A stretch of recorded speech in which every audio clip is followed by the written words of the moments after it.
Hey guys, welcome back. I'm for Towers Films, and I'm recapping The Amazing Race, Season 7, Episode number 8. Doug 218 is away for this week, but he'll be back next week. Our teams are heading from Saskatchewan all the way back across the country, and they're heading to Quebec. And where they're going is like the far, I think it's called Malbaie, Quebec. I'm sorry if for you French speakers, if I'm kind of butchering my pronunciations a little bit. It's right in the real far eastern part of the province, almost to the Maritimes. So they had to travel quite a way, and they went via train. When they got there, it's like this really nice town, really small but picturesque. They had to find this shop, which is like a poutineery, which is famous for making poutines. One of the original, where actually some of you don't know this, Quebec is the birthplace of poutine. So they had to go to the shop and they had to peel 25 potatoes. Some of the teams were doing much better than others. Some are like, oh, I do this all the time, or have like worked in a kitchen or something like that, and other ones were kind of struggling, like Arthie. So she's never peeled a potato before, so she was struggling a little bit with peeling them. But they're all pretty close together. They didn't leave too far apart, and it was actually, I believe, Dave and Irina left first. And as they left, the shop owner gave them two like really big bowls of poutine to take with them on their journey, and they also got the keys to a 2019 Chevrolet Equinox, and that would be their transportation while they're in Quebec. It would also give them on the screen their next clue of where they're going. So the next was believe it was the roadblock, the next place they had to go to. And basically where they were going was to the same hotel where the G7 summit took place in 2018. And one of them had to do it, and the team member had to dress up like in a suit and tie and like look very political and give a speech, which was, I think it was given at the G7 summit, or at least one, like it was like a mock kind of G7 summit. And the speech, they had to memorize it correctly in both English and French, and then afterwards had to actually answer three questions in three different languages. One was in Japanese, one was in German, and one was in Italian.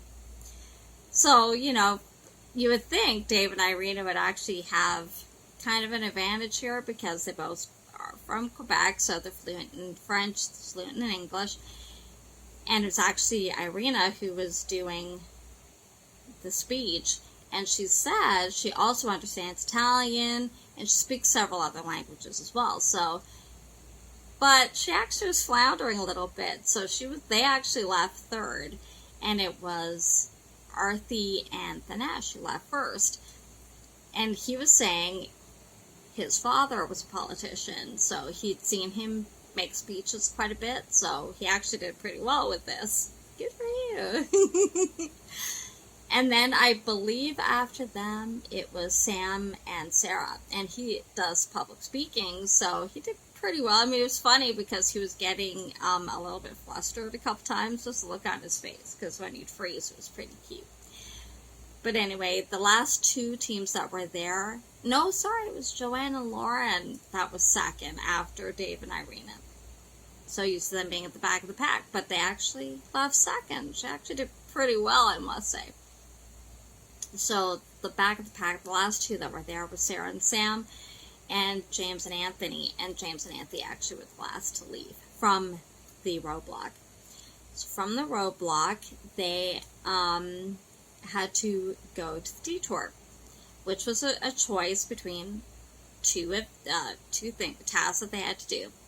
One, it was actually called This or That. So it was actually a blind detour. So they actually didn't even know what the detour was before they chose it. So they were just choosing between this or that.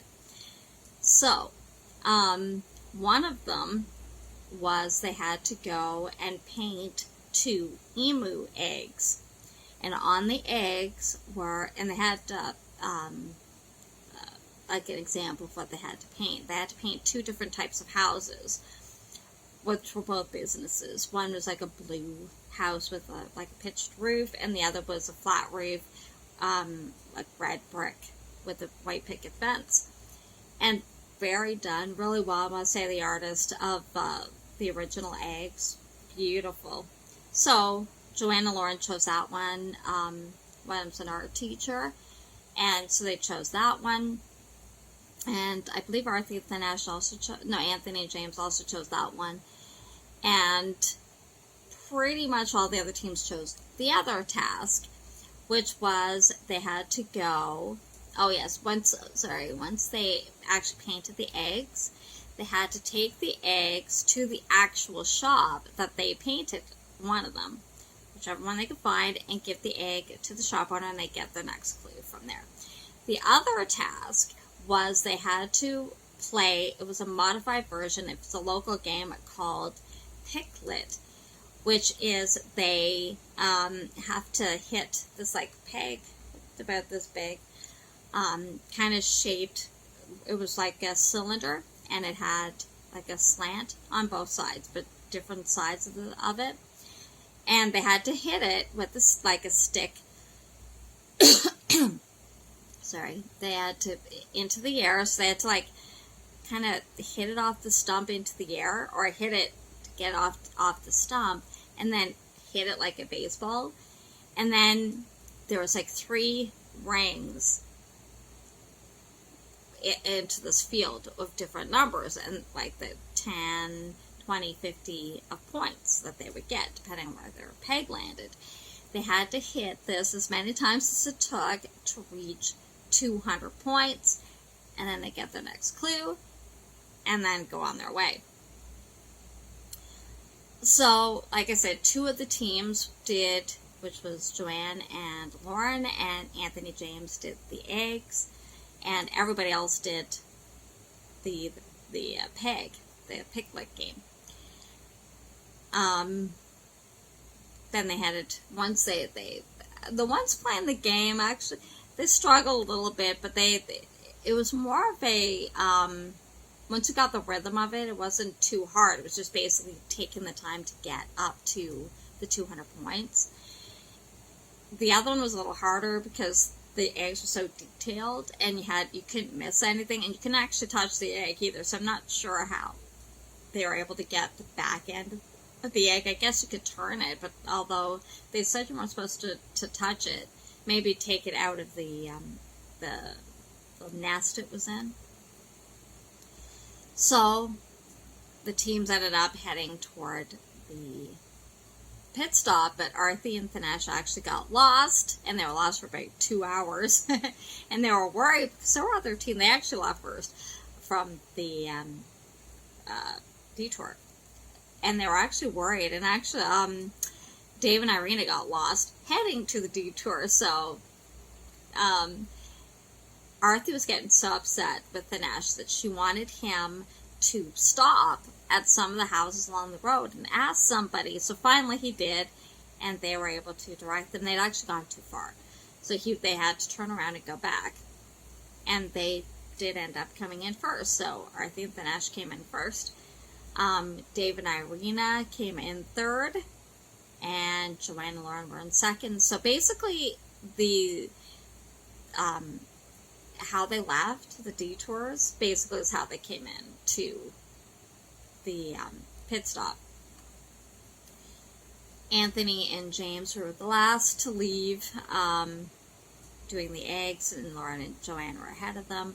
And again, they basically came at the same time. They actually were not that far apart from each other, so Sam and Sarah were not that far ahead of them. So they basically waited at the mat as they came in because it was that close. And, you know, of course, I was, you know, you're the last team to arrive, and of course they're saying, you know, it was good how it lasted, and all this kind of stuff. However, it was a non-elimination round, but it was also not a pit stop. They're continuing to race. He gave them their next clue, and they are heading off again. They were hiking. They're all happy, excited, and they're on their way. And it sounds like they are coming back to Ontario. They have to go to the ROM. That's one of their stops anyway, and a couple other places in Ontario. So it should be an interesting trip. They've done this before, and I would assume it's maybe they're taking the train back, and that's why they're continuing to race. But because by plane, it's only maybe a 2-hour, if that, hour flight back to Ontario from where they are, depending on where they have to get the plane. I would assume it would probably be Quebec City. That probably would be the biggest airport close to them, I guess. I don't know. Anyway, that's it for this week. I hope you enjoyed it. If you did, give it a thumbs up. Don't forget to subscribe and hit the notification bell so you know when I upload. Every time The Amazing Race Canada airs, do other reality shows as well, so check them out. Thanks for watching, guys. We'll see you next week. Bye.